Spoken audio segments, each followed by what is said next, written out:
So since I was here last, in '06, we discovered that global climate change is turning out to be a pretty serious issue, so we covered that fairly extensively in Skeptic magazine. We investigate all kinds of scientific and quasi-scientific controversies. But it turns out we don't really have to worry about any of this because the world's going to end in 2012.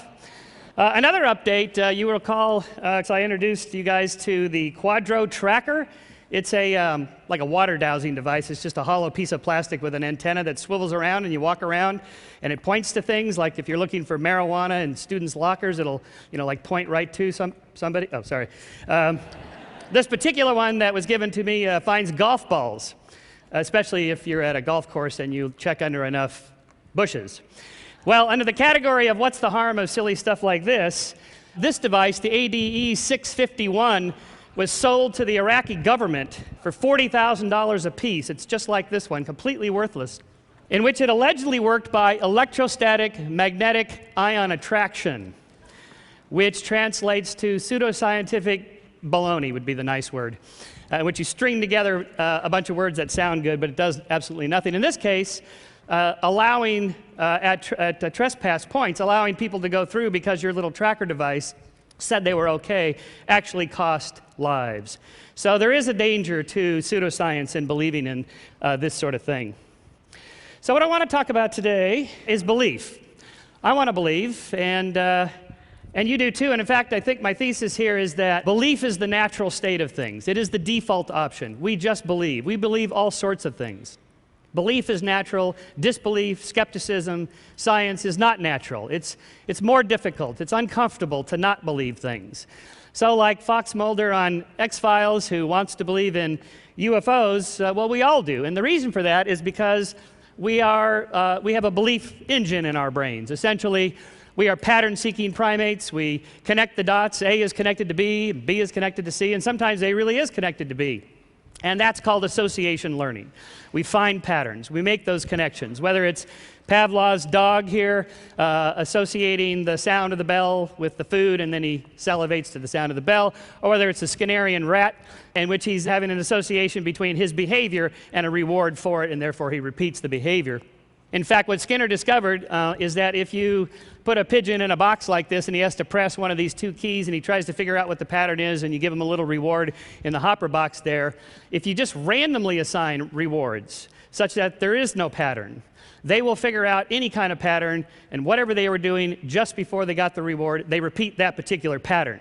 Sometimes it was even spinning around twice counterclockwise, once clockwise, and peck the key twice. And that's called superstition, and that, I'm afraid, we will always have with us. I call this process patternicity, that is, the tendency to find meaningful patterns in both meaningful and meaningless noise. When we do this process, we make two types of errors. A type 1 error, or false positive, is believing a pattern is real when it's not.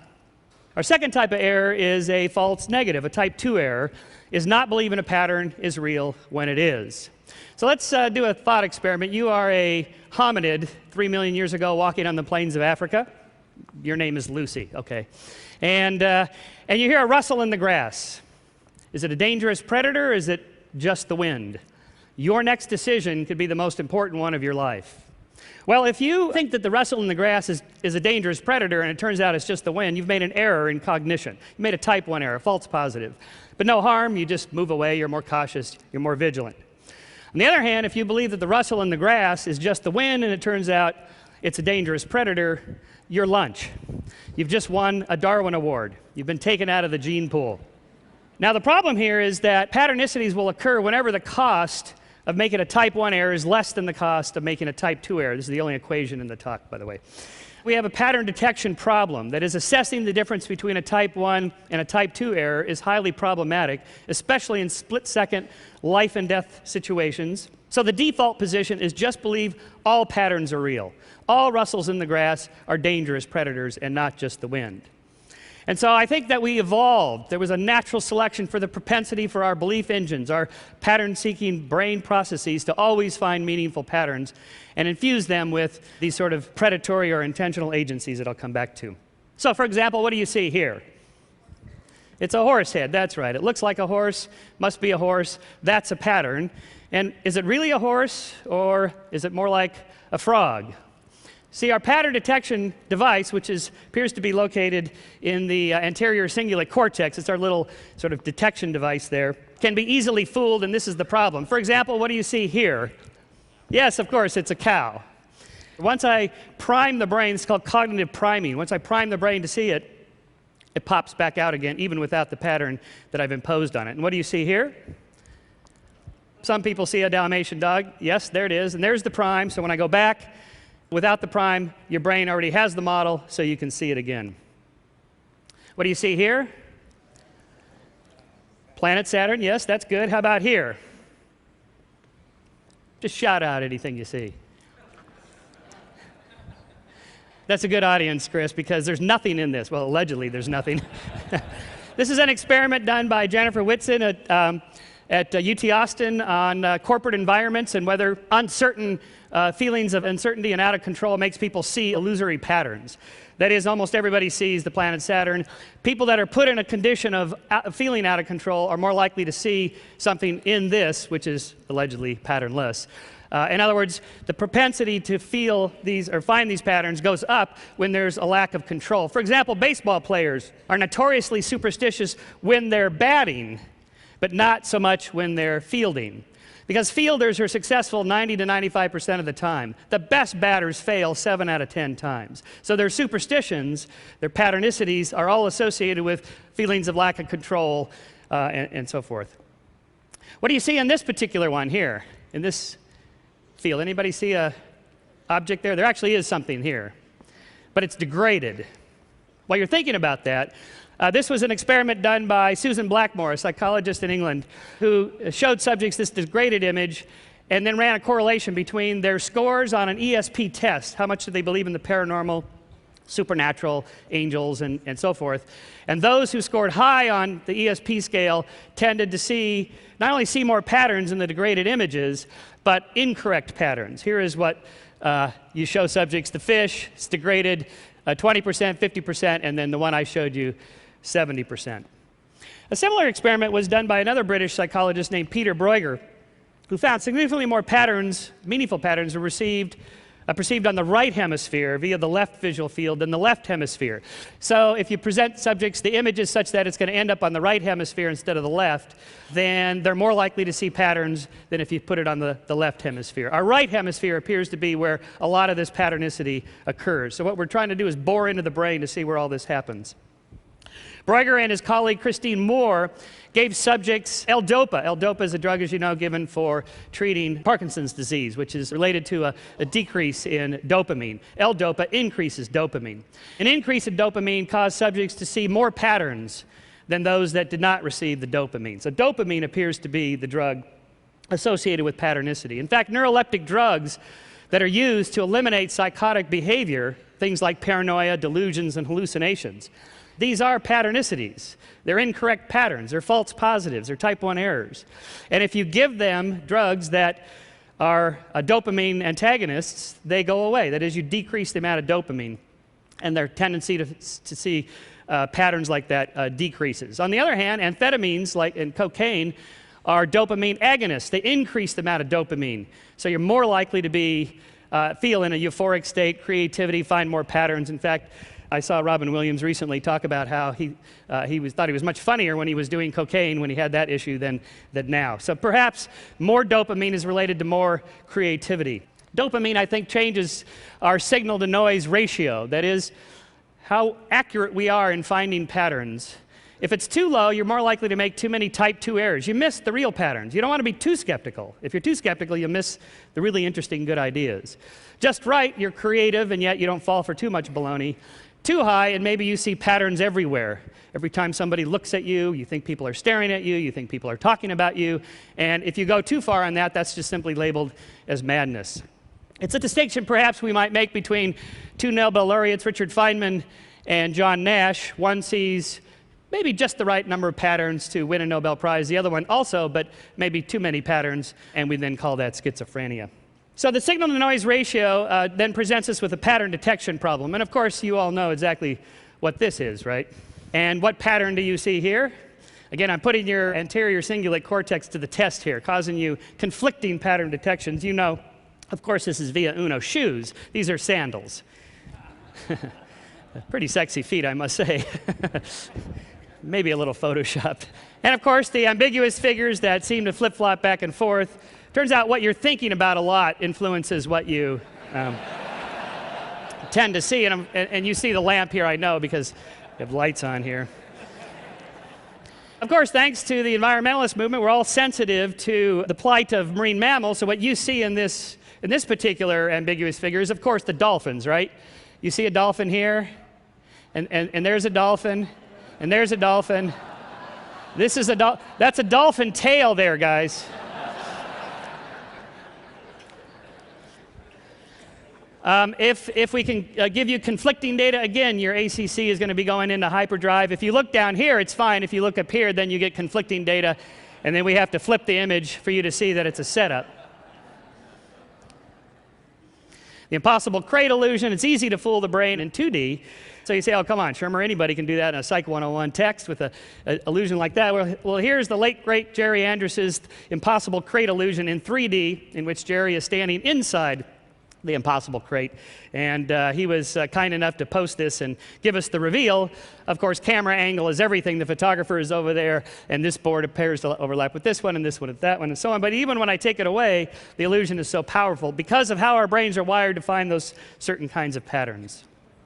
This is a fairly new one that throws us off because of the conflicting patterns of comparing this angle with that angle. In fact, it's the exact same picture side by side. So what you're doing is comparing that angle instead of with this one, but with that one, and so your brain is fooled. Yet again, your pattern detection devices are fooled. Faces are easy to see because we have an additional evolved facial recognition software in our temporal lobes. Here's some faces on the side of a rock. I'm actually not even sure if this might be Photoshop, but anyway, the point is still made. Which one of these looks odd to you? And a quick reaction, which one looks odd? The one on the left. Okay, I'll rotate it so it'll be the one on the right, and you are correct. Fairly famous illusion that was first done with Margaret Thatcher. Now they trade up to politicians every time. Well, why is this happening? Well, we know exactly where it happens, in the temporal lobe, right across, sort of above your ear there, in a little structure called the fusiform gyrus. And there's two types of cells that do this, that record facial features, either globally or specifically these large rapid-firing cells. First, look at the general face, so you recognize Obama immediately. And then you notice something quite a little bit odd about the eyes and the mouth. Especially when they're upside down, you're engaging that general facial recognition software there. Now, I said back in our little thought experiment, you're a hominid walking on the plains of Africa. Is it just the wind or a dangerous predator? What's the difference between those? Well, a wind is inanimate. A dangerous predator is an intentional agent. And I call this process agenticity. That is, the tendency to infuse patterns with meaning, intention, and agency, often invisible beings from the top down. This is an idea that we got from a fellow tedster here, Dan Dennett, who talked about taking the intentional stance. So it's a type of that expanded to explain, I think, a lot of different things. Souls, spirits, ghosts, gods, demons, angels, aliens, intelligent designers, government conspiracists, and all manner of invisible agents with power and intention are believed to haunt our world and control our lives. I think it's the basis of animism and polytheism and monotheism. It's the belief that aliens are somehow more advanced than us, more moral than us, and the narratives always are that they're coming here to save us and rescue us from on high. The intelligent designer is always portrayed as this super intelligent moral being that comes down to design life. Even the idea that government can rescue us, that's no longer the wave of the future, but that is, I think, a type of agenticity. The projecting somebody up there, big and powerful, will come rescue us. And this is also, I think, the basis of conspiracy theories. There's somebody hiding behind there, pulling the strings, whether it's the Illuminati or the Bilderbergers. But this is a pattern detection problem, isn't it? Some patterns are real and some are not. Was JFK assassinated by a conspiracy or by a lone assassin? Well, if you go there, there's people there on any given day, like when I went there here, showing me where the different shooters were. My favorite one was he was in the manhole, and he popped out at the last second and took that shot.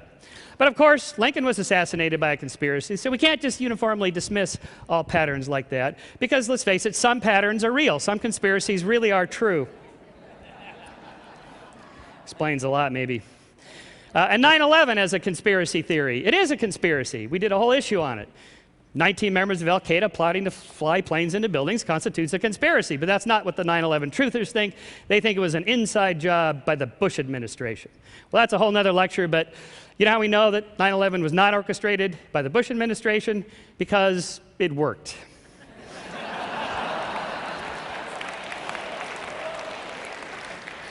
So we are natural-born dualists. Our agenticity process comes from the fact that we can enjoy movies like these because we can imagine an essence continuing on. We know that if you stimulate the temporal lobe, you can produce a feeling of out-of-body experiences, near-death experiences, which you can do by just touching an electrode to the temporal lobe there.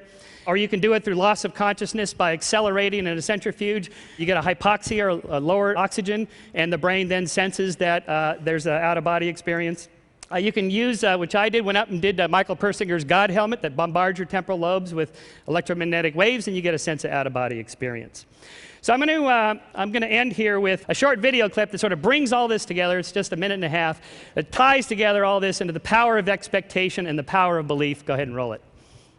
This is the venue they chose for their fake auditions for an advert for lip balm. We're hoping that we can use part of this in a national commercial, right?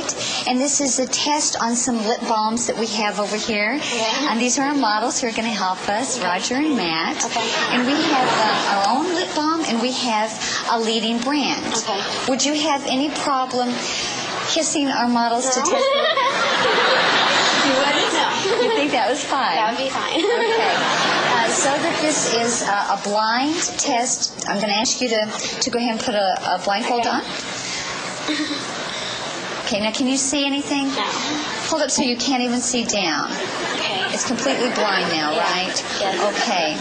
Now what I'm going to be looking for in this test is how something makes the lips, okay, the texture, right, and maybe if you can discern any flavor or not. Okay. Have you ever done a kissing test before? You excited? Take one step in. Okay, now I'm going to ask you to pucker up big, and lean in just a little bit, okay? Okay. All right.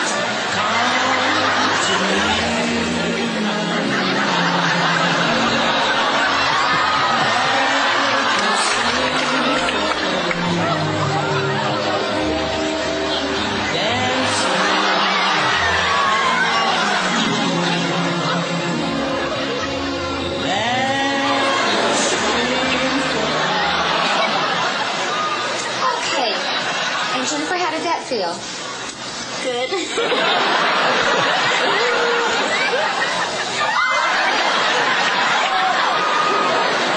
Oh my God!